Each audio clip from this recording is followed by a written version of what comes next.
I hate the term work-life balance because that to me, it almost implies that work and life, personal life, are two enemies that are pulling you in the opposite direction. To a certain degree, that is the case, but I believe that integration, work-life integration is a better term. And I think that it conjures up kind of a better vision of what is possible. When you're integrating anything into your life that is going to take hours, you have to first look at your personal life and your family matters. Those are the most important things.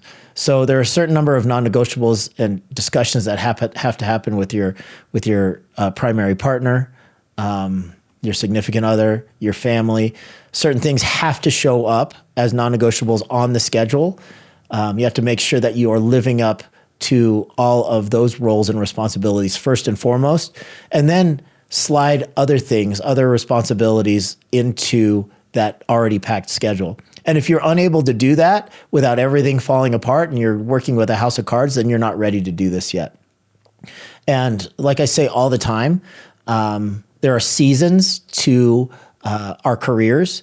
And in the beginning, there's a hustle season where you're either acquiring a new practice or you're starting one from scratch.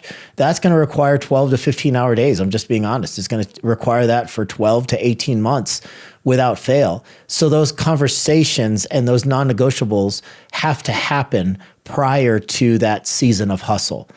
What I see people do is that they forget that at some point, that season of hustle has to end when you're more financially stable, when the practice has grown to a degree and your executive team has grown to a degree where you could take your foot off the gas personally a little bit while this thing continues to grow and churn.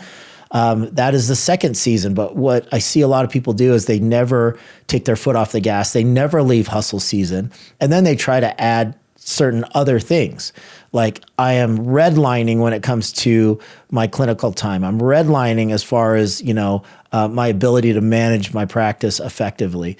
And then they're adding new projects like coaching and consulting or other things without being able to liberate that time and still maintain that integration between work life and family life.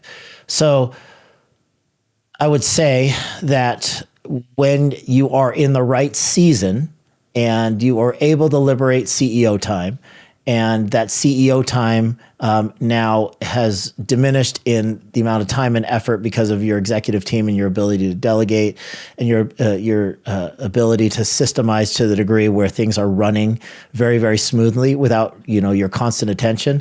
That's the time to consider doing coaching and consulting, but be realistic about the amount of money that's going to bring in.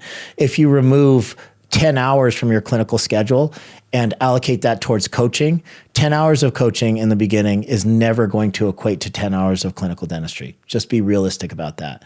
But if it is your calling and it's something that you want to pursue, then it can be done.